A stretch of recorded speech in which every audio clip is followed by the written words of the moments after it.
go.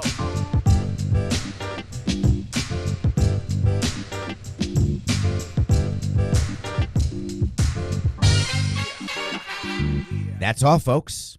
That's all, folks. I love that with the commercial and Porky Pig at the end of the cartoons. That's it for the 2021 Major League Baseball season. Can you imagine? Spring training was like yesterday, and just like that, the season is over. The Atlanta Braves are world champions. I don't mind saying world. People get upset. It's not a World Series. It's just the U.S. Why don't you call it the U.S. Series? You're not playing any national teams from anywhere else. It's the World Series. It's what it's called. It doesn't mean you've beaten Japan or Cuba. It just means that you're the best in Major League Baseball. Are you aware that the National League East is the most successful division in all of baseball? The division that we make fun of as being the National League least in 2021. The division that was so bad this year that the Atlanta Braves could lose their entire outfield to injury and domestic abuse and replace it with journeymen, non-tender guys, castaways, the likes of which who would make Tom Hanks proud in Joc Pederson and Adam Duvall, who cares, whatever the names are, Jorge Soler, Rosario, doesn't matter, brings them in, and they thrived. And they won the World Series. So the National League East, the Marlins won in 2003. You know that. The Phillies won in 2008.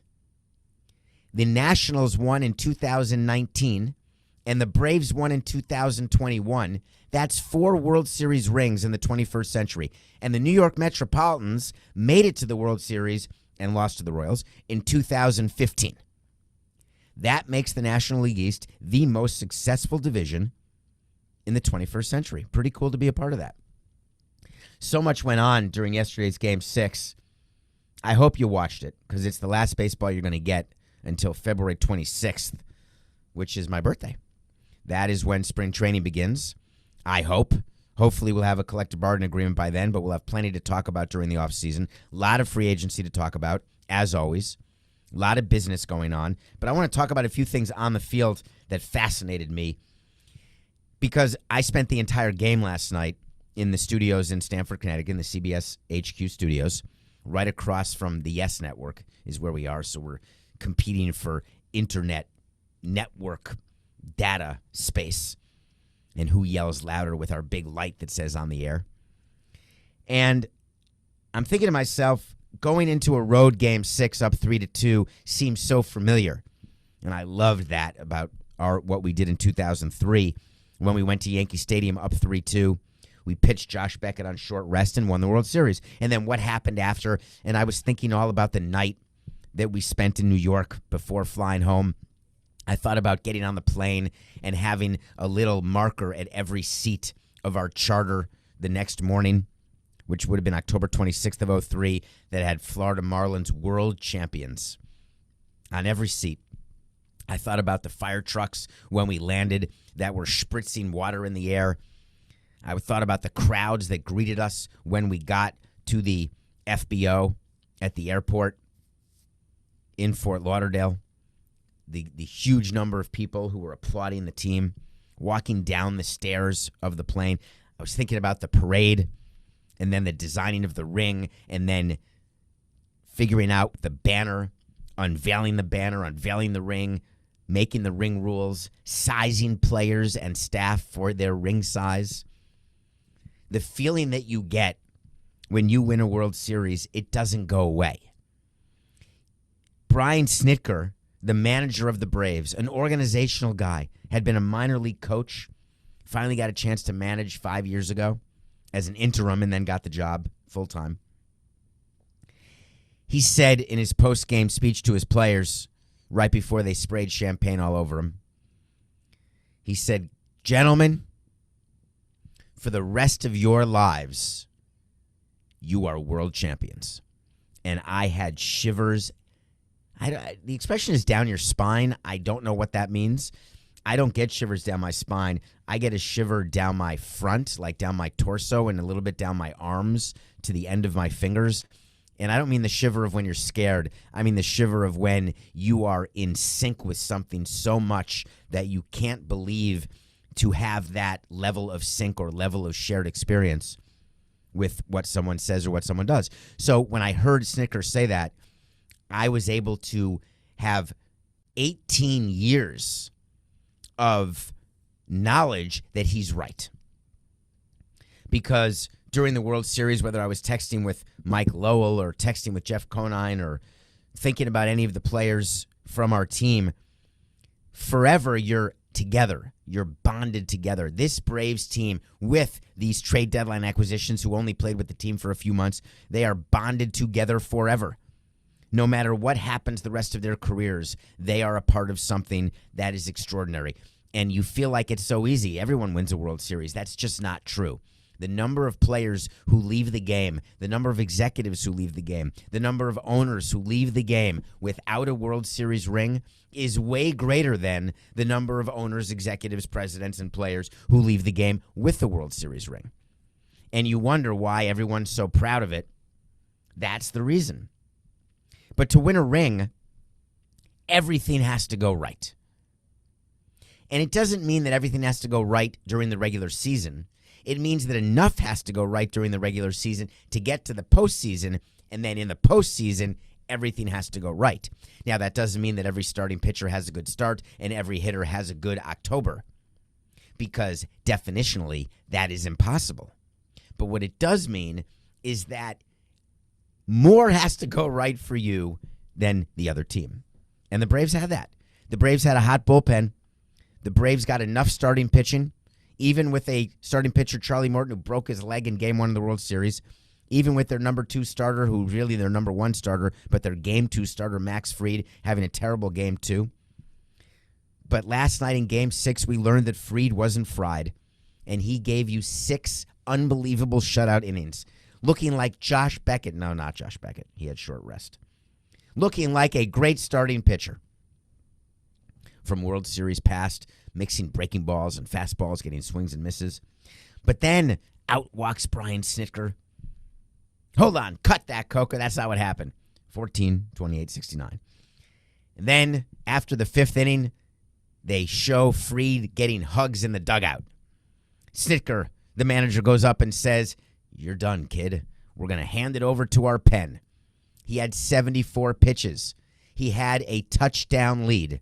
And all I kept thinking about, maybe it was 6-0 at that time, all I kept thinking about is Blake Snell from last year's World Series, which you may remember when the Tampa Bay Rays were winning a Game 6. Snell was pitching out of his mind. They took him out, and the great Tampa Bay bullpen blew it.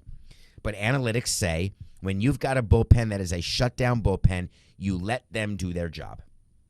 And the Atlanta Braves bullpen, with players who 98% of you have never heard of, from A.J. Minter to Tyler Matzik, to Luke Jackson to Will Smith.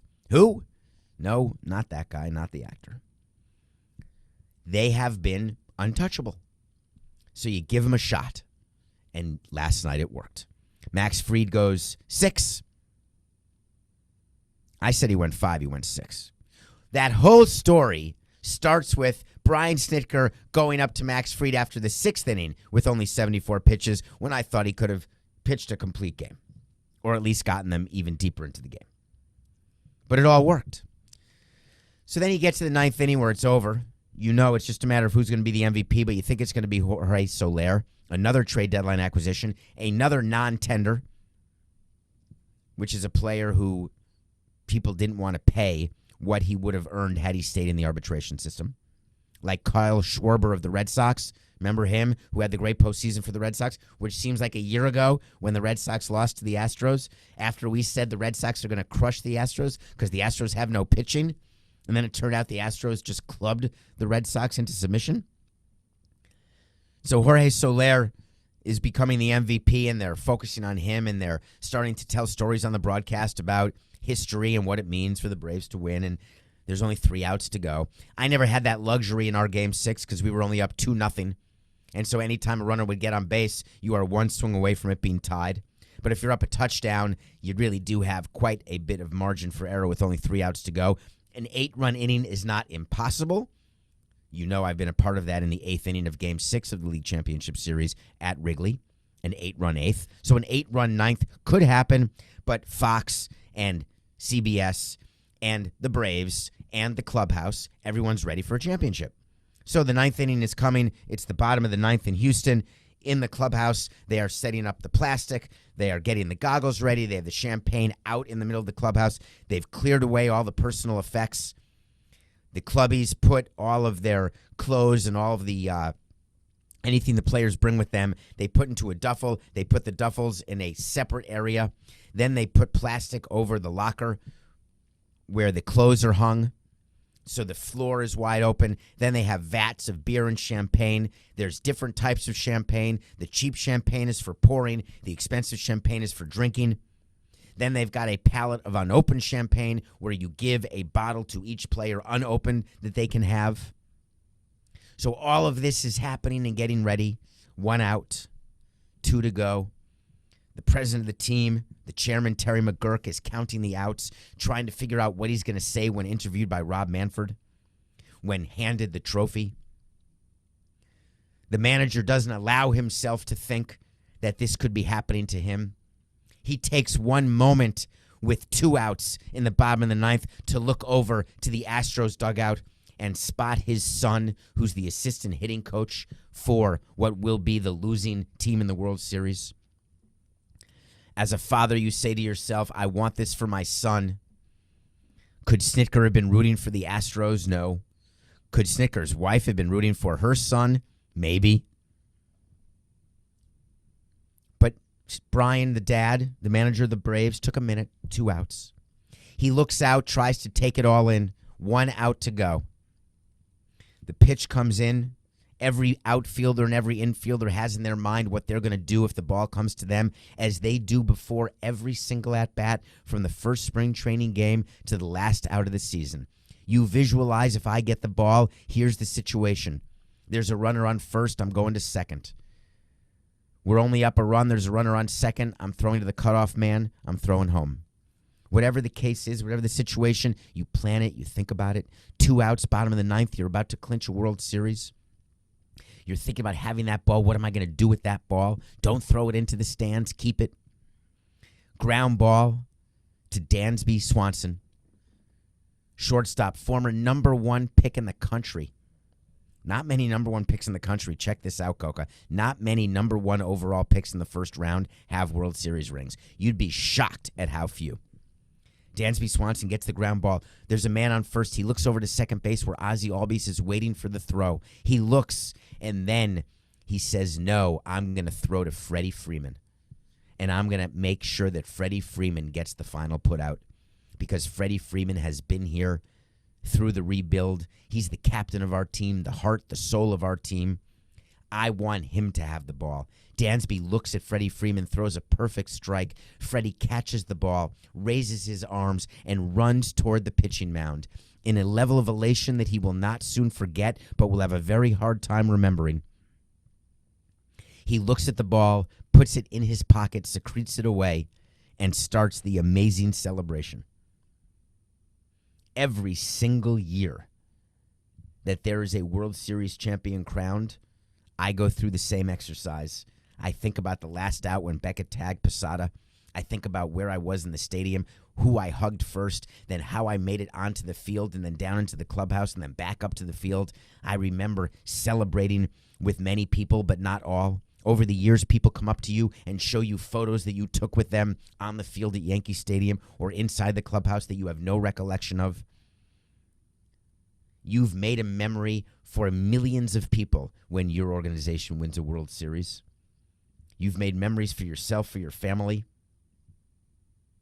It's incredibly special. It's emotional. It's personal. And it's also great business. So the business part of winning the World Series comes really fast. I was saddened by that, I recall, in 2003. When I missed the Fort Lauderdale parade. We did a parade in Miami and in Fort Lauderdale. I missed the Fort Lauderdale parade to do a stadium negotiating session, thinking how silly it was that I would miss a parade for that. Knowing that the next day I was in the office after we flew back on the 26th. On the 27th, I was back in the office dealing with the logistics of the parade, finalizing everything, dealing with the new stadium, trying to get funding, dealing with the fact that we had free agents like Pudge Rodriguez. Were we going to offer him anything? All those things are in my mind. And I'm thinking about what the Braves have in front of them. They've got Freddie Freeman as a free agent. Their entire outfield are full of free agents. And they had a president of baseball operations. A president of baseball operations who I couldn't find yesterday. And I'm looking around, and I want to hear him interviewed, to hear him talk about where he started in the Montreal Expos front office as an intern in 2000. I wanted to hear him talk about his accomplishment and the accomplishment of his people. And he was nowhere to be found, and I thought it was very strange. Was he so not interested in being a part of the celebration to give that moment to the players in a way that I've never seen a GM do, or a president or a manager? You want to share in that moment. And then word came out that Alex Anthopoulos wasn't even in Houston. He tested positive for COVID and could not make the trip. And my heart sank to my ankles. First, making sure that he was going to be okay and healthy, and I hope he is. But secondly, recognizing the reality that he missed a moment that you can't recreate. You can never get it back. They can bring some champagne and a pair of goggles and have a celebration. He could have celebrated with his family, watching the game on TV. But the feeling you get when you have been with people you work with every day since February, and it culminates in something that everybody wants but so few people ever get to attain. When he can look in the eyes of Dansby Swanson and say, you are the 5th number 1 pick to ever win a World Series. That's it. When you can look at Freddie Freeman and say, you brought a world championship the year Hank Aaron died. You think that a higher being doesn't get involved? I wonder about that sometimes. When there's a Boston Marathon bombing, and then later that year the Red Sox happen to win the World Series in 2013. When Henry Aaron passes away in January and the Atlanta Braves win the World Series only 10 months later. Sometimes life is so full of finesse, isn't it? So Alex Anthopoulos is celebrating privately. The Braves are celebrating publicly. Meanwhile, how much money do you give Freddie Freeman? Do you get rid of Jorge Soler and Adam Duvall and Joc Pederson and Rosario? What do the Astros do as Dusty Baker takes the podium and says, I'm not as disappointed as I was in 2002 when we blew the lead to the Giants? He was the manager that time of the Giants when he blew the lead to the Angels, when the Anaheim Angels or Los Angeles Angels of Anaheim, whatever they were called. He said, I was much more sad then, but we made progress. Last year we lost in the LCS. This year we made it to 2 games short of winning the World Series. He wants to come back and win it. He told us how much he loves his guys. Loves them so much that he was angry with himself for leaving in the starting pitcher, Luis Garcia, 1 batter too long, giving up that 3-run homer to Jorge Soler, which clinched the MVP for him. Leaving in Christian Javier, 1 batter too long, giving up a home run to that same Dansby Swanson. Getting angry with himself. But when you don't score any runs, there's nothing to be angry about. 1 run would have won that game because your offense disappeared. Your LCS MVP, Yordan Alvarez, went 2 for 20 in the World Series. There were myriad reasons why the Astros lost this World Series, none of which has to do with the fact that they didn't steal signs, so therefore they weren't good enough to win. All of which have to do with the randomness of a 7-game series, which is why it is so difficult to win a World Series and why nobody has repeated in 21 years. Because recapturing the magic is virtually impossible, given the level playing field. And I don't mean the level playing field of payrolls. I actually mean the level playing field of intelligence. 30 teams are generally operating with the same intellectual capacity.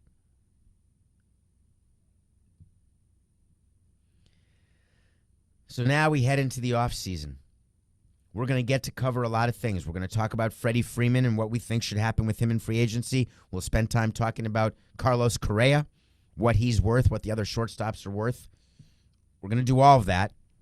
But as we put a bow on this 2021 season, I want to do something that is very befitting of a former team president. All right, that's done. What's next? Martin Sheen would be proud, from the West Wing, President Josiah Bartlett. What's next? Give me 5 things. Give me a top 5 things. All right, Lebitard. No, it's not Lebitard. It's just me. What are the top 5 off-season things to watch? Number 5. Ta-da! It's year 2 of Steve Cohen. What should we expect? Well, Steve Cohen's had a hard time even hiring someone to run his baseball operations department. Every day you read he's asking permission to speak to someone else. Now he's asking permission of someone with the Orioles. Then it's the Red Sox. He's basically looking for any assistant general manager who has any sort of analytics experience, anyone who's smart enough to maybe work at a venture capital fund, because maybe they'll double dip and work at .72 as well. Figure out whether or not to re-sign Baez, who, by the way, is not worth it, period, no matter what is offered to Baez. If they give him anything north of $100 million, it's a joke. But Steve Cohen has to win a World Series in the next 3 to 5 years, so he's got to do something, because he's got pitching needs, he's got offensive needs, he's got intellectual needs in the front office. What is he going to do? That's number 5. Number 4, do the Dodgers sign Max Scherzer and run it back? If they'd won the World Series, I would say they'd sign Max Scherzer. They're probably going to say they have to sign Max Scherzer because they have Max Scherzer and Clayton Kershaw. And by the way, Trevor Bauer will not be a Dodger next year. So you're looking at Buehler and Urias, who are their 2 starting pitchers. Maybe Gonsolin becomes a starting pitcher. Forget all that. You need to have someone like Scherzer, but Scherzer's on the wrong side of 30-something. He is Ken Olin and Mel Harris and Patricia Wettig all combined into one person. And when you're on the wrong side of 30-something, all you do is hope for Timothy Busfield. So I'm not giving Scherzer too many years, maybe 2 years, maybe a Trevor Bauer-like deal. But what will the Dodgers do because they're angry? Number 3, are the Yankees satisfied with continued mediocrity and lack of winning a World Series, and will they manifest that satisfaction with just signing another bat like the shortstops that they are thinking of signing, that they're rumored to be signing? That is a huge offseason thing to watch, because how many times do I have to sit here and tell you, please do not sign another bat, get pitching. Don't give me this 1-year stuff trying to get a reclaim like a Kluber, an Italian. You need someone better with a track record, better scouting, better GMing. Do your job if you're going to keep it, Cashman, and find some pitching. Garrett Cole is not enough. You've learned it. Number 2 of the offseason things to watch. Where will the shortstops... Stop that. 5, 8, 69. Number 2 on the offseason top 5 list. Where will the shortstops land? You've got Marcus Semien. You've got Carlos Correa. You've got Pete Seeger. You've got Trevor Story. You've got Javier Baez. You do not have it. I just replayed that. Corey Seager. You know why Pete Seeger was in my mind? This land is your land. This land is my land. Where will the shortstops land? I think that's Pete Seeger. Where will they land? Correa to the Yankees? Not Trevor Story? What about Seager? He'd be great as a lefty with the front porch, the right field porch. That's the big story. Will any of them approach Lindor? They better not. None of them are worth over $300 million. Neither was Lindor. Neither was Tatis. And that's not me being an owner, hardline team president. That's me saying to you, it doesn't make sense. Take a look at the teams who are winning. You had Adam Duvall, Rosario, Soler, and Pederson in your outfield. You had Albies, Swanson, and Austin Riley in your infield, with Travis d'Arnaud catching. Where are the superstars? Freddie Freeman, yeah. But it's so hard when you're a president. Oh, God, let's get him. He's such a good name. Let's win the offseason. Do you remember who won the offseason? Do you remember the wait to see that we had? That the team that won the offseason, the San Diego Padres, they won the offseason. They signed and traded for Snell and Darvish. They got Tatis. Oh, my God, they're going to be amazing. Nope. Don't try to win the offseason. But that's not even the top story of the offseason. And in the top 5 offseason things to watch, number 1, the first day of the 12th month of the 21st year of the 21st century. December 1st. Wait a minute, I think centuries start in 01, don't they? 1, 2, 3, 4, 5, 6, 7, 8, 9, 10, 11, 12, 13, 14, 15, 16, 17, 18, 19, 20, 21. The 21st year of the 21st century. The first day of the 12th month is December 1st because that is the day that the collective bargaining agreement ends. The number 1 storyline of this offseason is the players' union and the commissioner and the owners and whether or not and when they will get an agreement and how much content they will provide, nothing personal, in the interim. I would like to take this opportunity to thank Tony Clark and Rob Manfred in advance for giving some great statements, some great leaks, some great rumors, so that I can continue to do with Coca 45 minutes of outstanding content. Well, that's sort of self-aggrandizing, isn't it? So we can do 45 minutes of a show 5 days a week, and you can decide whether or not it's outstanding. But judging by the numbers and the fact that you talk to your friends about it, I'd say we're doing pretty well. But that is the story of the offseason. How does that end? It's a big wait to see. We're going to follow those 5 storylines and many more. It has been one hell of a season, memorable in so many ways. The Atlanta Braves, congratulations. You are the world champions. We'll be right back. Welcome back to Nothing Personal. Thank you for making it through the gauntlet of commercials. My name's David Samson. Today is November 3rd. Today is an anniversary for me, actually. 25 years ago today, I ran my first ever marathon.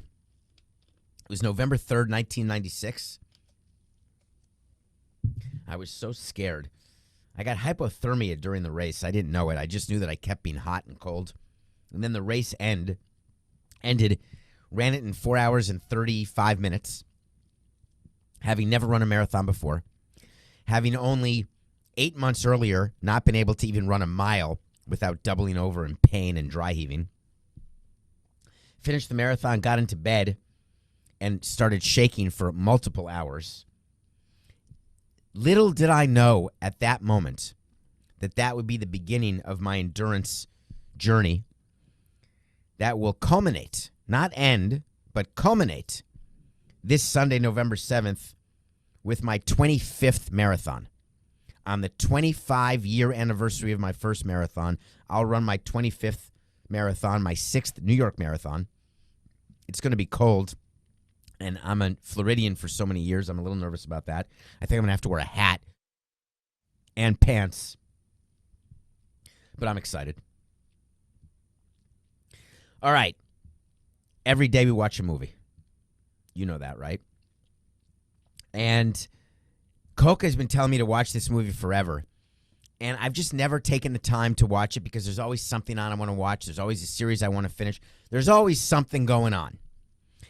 Wouldn't you know it, Coca finally said to me, you know what, David, it's enough.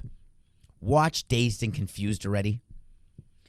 And I said, I'm just going to do it. So the way my workday goes is that I have a bunch of radio hits or things on CBS Sports HQ, or whether it's a Le Batard show or we're taping a Samson sit-down or an episode of Nothing Personal.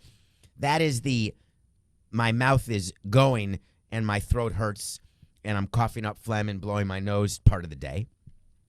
Then there's the preparation for the show part of the day, and preparation of the show consists of 2 things. 1, watching a movie, and then 2, being all over the internet and looking for stories that interest me, that I think will interest you, that I think will interest Coca. Then writing a document out that has a rundown of what those topics are, then speaking to Coca and having him tell me what his thoughts are, then going to sleep, waking up early in the morning, looking at the topics again, seeing what needs to be added or taken out, and then do it again. It's Groundhog Day every day. So after yesterday's show, I watched Dazed and Confused. I said, this is it. I'm doing it. So I went to Amazon. I rented it, spent $3.99, and I sat there on my iPad because I'm in Stamford, Connecticut for now. This is it. I'm leaving Stamford. World Series is over. That's it. Time to leave. Time to get rid. If you're watching this on YouTube, Nothing Personal with David Samson, it looks like I'm in a prison cell. That's what everyone keeps saying, like, hey, is this your one phone call? Hey, do they slip you food through the slot? I'm actually in a recording room for podcasts here at CBS Sports. But I didn't bring Wilson with me, which makes me sad. I didn't bring any background pictures. It's just me and my lovely mug that you get. But I have my iPad with me. So I turn on the iPad, rent the movie, and I start watching Dazed and Confused. Now, remember how I watch movies. The only thing I knew about it was that it was Matthew McConaughey and that it was where All Right came from, which I didn't know until yesterday. I thought it was a stoner movie, and that was it. Like sort of half-baked. I couldn't have been more wrong, and my first clue that I was wrong is when it said written and directed by Richard Linklater. Are you kidding me, Coca, that you never told me that? Richard Linklater, one of my all-time favorite screenwriters and directors. You know what? Before I even get to the review of Dazed and Confused, no, let me do the review first. And then I got to give you my top 5 Richard Linklater movies. Because I'm watching Dazed and Confused. They do the credits in the beginning. I can't even believe it. But the credits of Dazed and Confused do not go through a cast. They just went through writer, director, and then the movie starts. So I don't even know who's in it, except McConaughey. And all of a sudden, I see Jeremy London. Then I see Parker Posey. And then I see Ben Affleck. And then, out of nowhere, and I must admit, I paused the movie, and I called Coca. I said, are you kidding me? Rip from Yellowstone is in Dazed and Confused? Is that possible? And it's him. Cole Hauser, who plays Rip in Yellowstone, is in Dazed and Confused as a kid.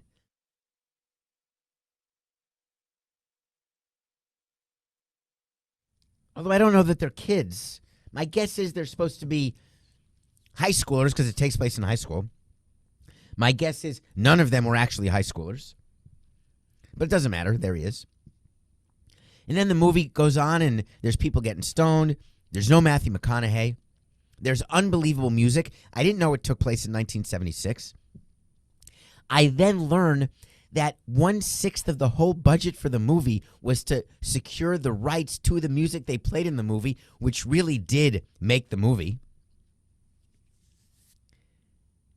The dialogue was outstanding. The storylines were really quite fascinating. They aged perfectly. And this movie's 30 years old. And they aged perfectly. And then I see McConaughey. And then I hear, all right.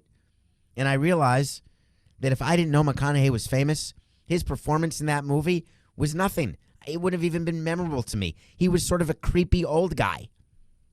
The one guy out of high school. I can give spoilers to this movie, right? The one guy out of high school hanging out with high school girls. That's a little creepy today, isn't it? All right. Overall, Dazed and Confused outperformed any expectation I had. And I thought it was going to be great because everyone told me how great it was.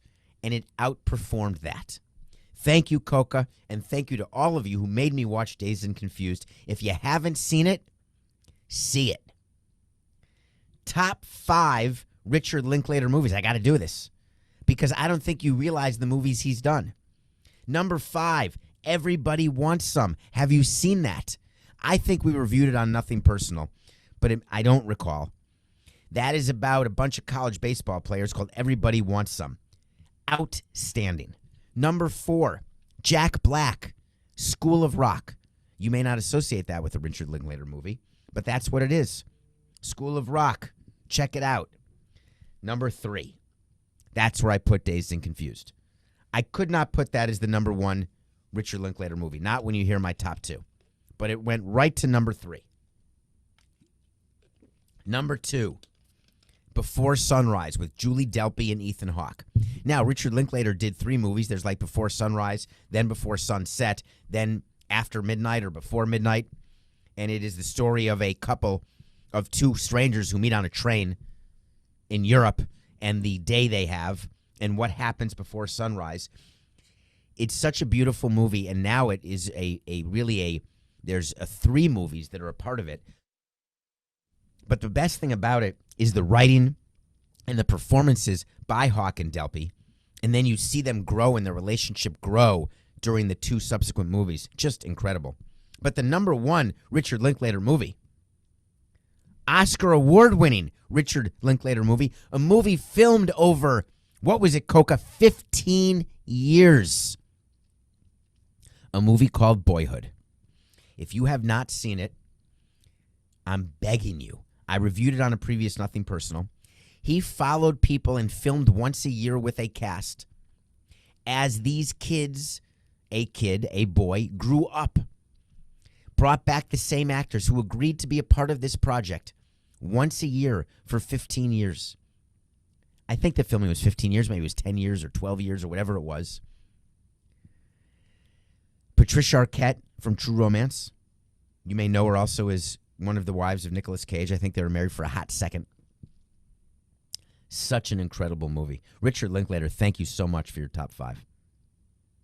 Okay, Nothing Personal pick of the day. I picked the Astros because I wanted the Braves to win in 7 because I picked the Braves to win in 7 when the series started. The Astros lost, so we're 143 and 128. I would like to mention that baseball's over, but the pick of the days aren't. You know we pick football, and we've won a few of those. We lost a few. We are 15 games over since the start of 2021. We start our count over every year. We have 2 months left of picks. We will not stop. We're going to focus NBA now. Have you paid attention to Ja Morant by chance? Ja Morant was picked after Zion Williamson. Or was it before? Coco, who was drafted first? Was it Zion 1 and Ja Morant 2? And the Pelicans picked Zion first, and they could have picked Ja Morant, and the Memphis Grizzlies picked second, and they picked Ja Morant because he was left? Well, wouldn't you know that the New Orleans Pelicans, in my opinion, picked wrong? Ja Morant is leading the league in scoring. Turns out he's a better player than Zion Williamson, and people are going to say, David, you don't know what you're talking about, but I do. Zion Williamson has some major issues with his feet because he's got a lot of LBs on those feet. Ja Morant is a far more physical, gifted player. Now, Zion can jump. There's no question about it. He's incredible to watch when he plays. But if you're sleeping on Morant and the Grizzlies, then you're missing something. They're only giving 1.5 to the Nuggets, and the Nuggets, even though they've got the reigning MVP, which is what gives them spread cred, is what I call. Spread cred is what you get when you should be better than you are, and the book thinks that you are better than you are, and the Nuggets just aren't. The Grizzlies are a better team. Giving 1.5 to the Nuggets, we're taking the Grizzlies. That's the Nothing Personal pick of the day. So there was another piece of big news yesterday that came out during the World Series. And the news was that the Las Vegas Raiders had released Henry Ruggs III. And why is that noteworthy? I hope that you're paying attention out there. Henry Ruggs is a player for the Las Vegas Raiders who was involved in a deadly car accident. He didn't die. He was the one who was drunk. He has been charged with DUI causing death in Las Vegas when he rear-ended a car at, I assume, a high rate of speed, and the driver in the car that got hit died. Henry Ruggs is in grave danger of going to prison, as he should. I would very much like to understand, if you don't mind explaining to me,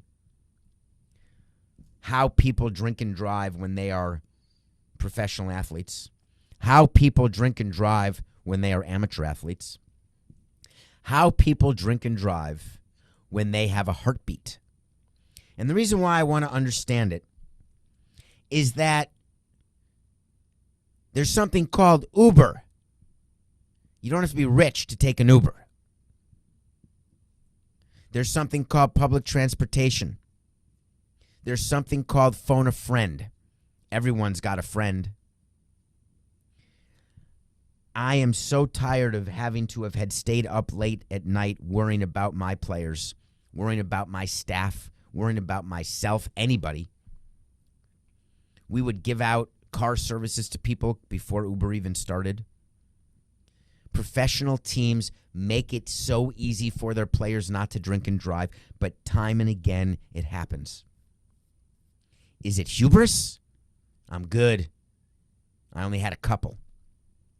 Is it laziness? I can't be in an Uber. Takes too long. Takes too much time. Is it fame? I don't want to have to talk to a stranger or sign autographs. I just want to get in my own car. Is it the inability to make proper decisions because of the number of drinks? Or is it just bad luck? Are you willing to risk your career, your life, and your freedom above all on luck? What's the calculus in your head when you make a bad decision? And I've made my share of bad decisions in my life, on and off the field. And when you're making those bad decisions, you do a calculation, right? That's the calculus. Likelihood of getting caught, likelihood of a bad outcome, likelihood of the outcome you want, likelihood of a neutral outcome, and is the good outcome and the neutral outcome that much greater in percentage than the bad outcome, thereby making it worth it because you're willing to settle for neutral at worst? Is the bad outcome so bad that even though it's a small percentage, it's such a bad outcome that it totally outweighs both the neutral and the good outcome? You're doing all this math, aren't you?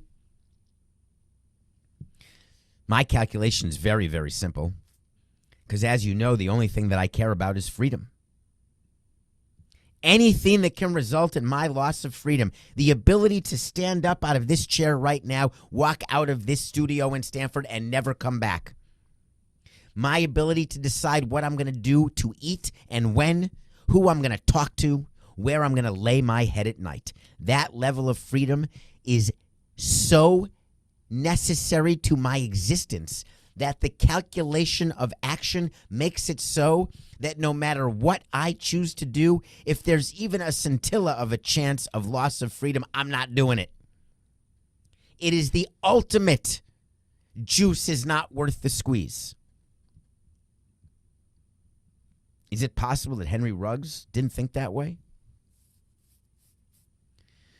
The Las Vegas Raiders didn't waste a second during the hoisting of the trophy. They released him. People have been asking me on Twitter, would you do that? Yeah. It's an immediate release. Would you do it knowing that there's a World Series game going on? Don't care. I'm not trying to take the headline away. I'm not trying to hide the fact that I'm doing it, trying to dump the news, Friday news dump. Not any of that. I'm releasing him immediately because I'm not tolerating it. Remember, he had a guarantee. You got to think about the money, don't you? $5.75 million of salary was guaranteed on his contract.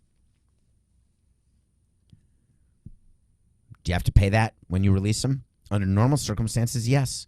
What about $6 million left of a signing bonus that hasn't been paid? Do you have to pay that? Under all circumstances, yes, because he earned that signing bonus the day he signed the contract. I've tried to fight signing bonuses a lot, but signing bonuses generally are ruled to have been accrued when you sign the contract.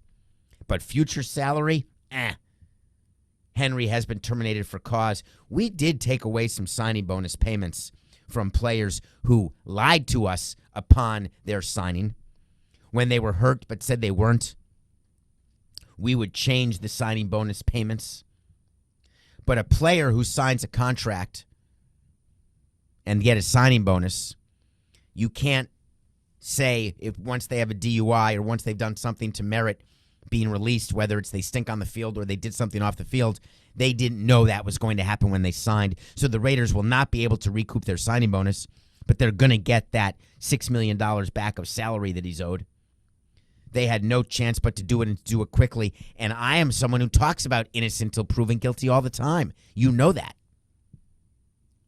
But it's pretty clear that when you're driving in a car and you are impaired, whether it's the legal level or not, and you've killed somebody, I don't want you representing my team.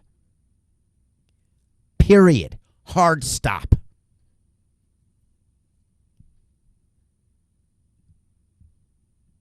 I didn't mean to end the show on that note. But that's how the cookie crumbles sometimes. That's how timing goes. Sometimes things just happen. I appreciate you being here for the day. And remember, in just about every circumstance, it's just business. This is nothing personal.